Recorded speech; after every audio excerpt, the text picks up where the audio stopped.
आपको अपने laptop, desktop या फिर मोबाइल में अपना ब्राउज़र ओपन करना है। उसके बाद आपको 2 पेज ओपन करने हैं, एक तो ये मेंबर होम और एक दूसरा मेंबर पासबुक।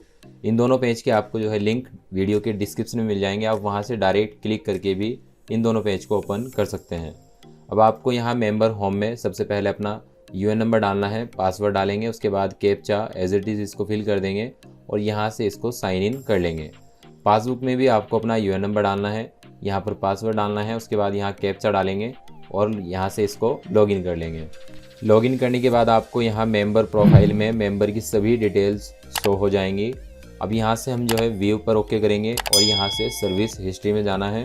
अब देखिए यहाँ पर हमें अलग अलग 3 ज्वाइनिंग शो हो रही है। आपके केस में यहाँ पर कुछ अलग भी हो सकती है, आपने जितनी भी कंपनी में काम किया होगा सभी की ज्वाइनिंग आपको यहाँ पर अलग अलग शो हो जाएगी। सो पहली कंडीशन जो मैंने आपको बताई है, पहली कंडीशन आपकी जो है अगर कुछ ऐसी है कि जो आपकी लास्ट वाली कंपनी है और आपका उसका जो है कंप्लीट पीएफ निकाल चुके हैं, यानी फॉर्म 19 और 10C पेंशन वाला फॉर्म सबमिट करके आप अपना कंप्लीट अमाउंट निकाल चुके हैं, तो फिर आपने पुरानी कंपनी का जो है उस आईडी में ट्रांसफ़र नहीं करना है, क्योंकि आप एक आईडी से एक ही बार पीएफ निकाल सकते हैं। अगर आप उसके बाद ट्रांसफ़र करते हैं तो आपका वो पीएफ फंस जाएगा और आप उसको फिर ऑनलाइन नहीं निकाल पाएंगे। तो आपने पहली वाली ये मिस्टेक नहीं करनी है। दूसरी जो है आपकी सिचुएशन कुछ ऐसी भी हो सकती है कि आपकी जो यहाँ पर करंट आईडी में ज्वाइनिंग डेट है और जो आपकी पुरानी आईडी है उनमें आपकी जो एग्जिट डेट है, अगर उनमें कोई मिसमैच होती है, जैसे कि यहाँ पर 10/12/2019 डली हुई है, अगर आपकी जो पुरानी आईडी है उनमें डेट ऑफ एग्जिट अगर यहाँ से मैच नहीं करती है, यानी कि अगर इसके बाद की कोई वहाँ पर एग्जिट डेट मेंशन होती है, तो इस कंडीशन में आप जो है पुरानी कंपनी का पीएफ फिर ट्रांसफ़र नहीं कर पाते हैं। फिर आपको जो है किसी न्यू कंपनी में ज्वाइनिंग करनी होती है। अगर आपका थोड़ा बहुत कोई डिफरेंस है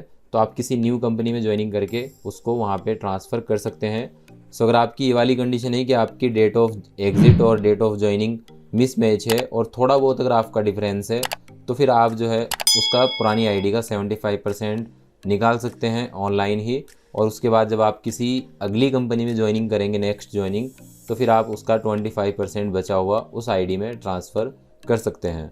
बट अगर आपका एग्जिट डेट या फिर ज्वाइनिंग डेट में ज़्यादा मिसमैच होता है, जैसे कि आपका अगर 4-5 महीने से ज़्यादा का अगर डिफरेंस आता है, तो उस कंडीशन में फिर आपने जो है अपनी एग्जिट डेट अगर आपकी गलत है तो वो आपको सही करवानी होती है, और अगर आपकी ज्वाइनिंग डेट गलत है तो फिर आपको ज्वाइनिंग डेट सही करवानी होती है। सो यही 2 कंडीशन अगर आपकी है, उसी के बाद आपने जो है अपना पुरानी आईडी से पैसा 75% एडवांस में निकालना है। सो क्लेम आपने कैसे सबमिट करना है, उससे पहले आपको जो है अपनी पासबुक चेक करनी है कि आपका जो पुरानी आईडी है जिससे आप निकालना चाहते हैं उसमें आपका अमाउंट है या नहीं है, या फिर कितना अमाउंट है वो आप जो है एक बार चेक कर लेंगे। उसके लिए आप जो है पासबुक पर जाएंगे। पासबुक में मैंने जो है यहाँ पर लॉगिन किया हुआ है, यहाँ से मेंबर आईडी सेलेक्ट करेंगे, यहाँ से व्यू पासबुक करेंगे, तो यहाँ पर आप देख सकते हैं हमारी अमाउंट यहाँ पर हमें शो हो रही है। सो अगर आप लॉकडाउन में क्लेम सबमिट कर रहे हैं तो आप फिर 75% इस टोटल अमाउंट का निकाल सकते हैं। उसके लिए आपको आउटब्रेक ऑफ पैंडेमिक कोविड-19 वाला ऑप्शन सेलेक्ट करना है। बट अगर आप लॉकडाउन के बाद इस वीडियो को देख रहे हैं और लॉकडाउन के बाद अगर आप क्लेम सबमिट करा रहे हैं तो फिर आपको इलनेस वाला ऑप्शन सेलेक्ट करना है। उसके बाद फिर आपको 75% अमाउंट नहीं डालनी है, बल्कि आपको फिर उसमें अपना एम्प्लॉय शेयर डालना है। जितना भी आपका एम्प्लॉय शेयर होगा उसी को आप फिर एडवांस में निकाल सकते हैं। सो क्लेम सबमिट करने के लिए आपको मेंबर होम में जाना है, यहाँ से ऑनलाइन सर्विसेज वाला ऑप्शन सेलेक्ट करना है। यहाँ पे आपको अपना अकाउंट नंबर डालना है। अकाउंट नंबर डालने के बाद इसको यहाँ से वेरीफाई करेंगे, के बाद येस करेंगे, प्रोसीड फॉर ऑनलाइन क्लेम पर ओके करेंगे। अब यहाँ से आपको I want to apply for अपना फॉर्म सेलेक्ट करना है। अगर आपकी एग्जिट डेट मेंशन होगी तो यहाँ पे आपको जो है फॉर्म 19 और 10C भी शो होगा, लेकिन हम एडवांस में ही विड्रॉल कर सकते हैं ओल्ड कंपनी से, तो हमें यहाँ पर फॉर्म 31 ही सिलेक्ट करना है। अब देखिए जो न्यू अपडेट ये आया है तो यहाँ पर हमें सेलेक्ट सर्विस वाला ऑप्शन मिल गया है। यहाँ से आप सेलेक्ट सर्विस वाला ऑप्शन सेलेक्ट करेंगे तो यहाँ आपको सभी सर्विस आपकी शो हो जाएगी, और आप जिस आईडी से भी ओल्ड आईडी से अपना 75% अमाउंट निकालना चाहते हैं वो आईडी आप यहाँ पर सिलेक्ट करेंगे। जैसे कि मैं आप यहाँ पर ये वाली सिलेक्ट कर लेता हूँ। अब यहाँ पर आपको रीज़न सेलेक्ट करना है, इस पर ओके करेंगे तो यहाँ पर आपको सभी रीज़न शो हो जाएंगे। सो अगर अभी आप लॉकडाउन में निकाल रहे हैं तो आपको मैं इसमें सजेस्ट यही करूँगा कि आप ये फर्स्ट वाला ऑप्शन सेलेक्ट करें। बट अगर आप इसके बाद निकालेंगे तो आपने फिर इलनेस वाला सेलेक्ट करना है और आपने फिर एम्प्लॉय शेयर वाली अमाउंट ही विड्रॉ करनी है। और अभी अगर ये वाला ऑप्शन सेलेक्ट कर दें तो यहाँ पर आपको 75% अमाउंट डालनी है। उसके बाद यहाँ पर एड्रेस डालना है, यहाँ से आपने स्टेट सेलेक्ट करना है, यहाँ पे डिस्ट्रिक्ट सेलेक्ट करनी है। अब यहाँ पे आपको अपनी चेकबुक या फिर पासबुक अपलोड करनी होगी। उसका साइज़ आपको 100 KB से लेके 500 KB के बीच में रखना है, और फॉर्मेट आपने JPG एंड JPEG में रखना है।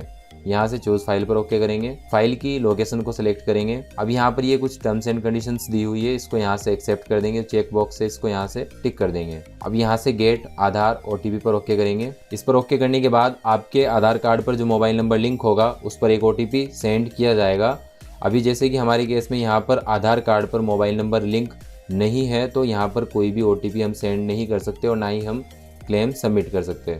तो आपका जो भी आधार कार्ड पर मोबाइल नंबर लिंक होगा उस पर एक OTP सेंड किया जाएगा। वो OTP आपको यहाँ पर डालना है और आपने अपना क्लेम सबमिट कर देना है। क्लेम सबमिट करने के बाद आपकी एक PDF जनरेट हो जाएगी। उस PDF को आप चाहे तो डाउनलोड करके रख सकते हैं और चाहे तो आप प्रिंट भी निकलवा सकते हैं। आपका क्लेम सबमिट होने के बाद अगर आपने आउटब्रेक ऑफ पैंडेमिक वाला रीजन सेलेक्ट किया है तो आपका 3 या 4 दिन में क्लेम सेटल्ड हो जाएगा। उसका स्टेटस चेक करने के लिए आपको यहाँ से ऑनलाइन सर्विसेज में जाना है और यहाँ पे आपको ये तीसरे वाला ऑप्शन सेलेक्ट करना है, ट्रैक क्लेम स्टेटस। इस पर ओके करके आप अपने क्लेम का स्टेटस यहाँ से चेक कर सकते हैं।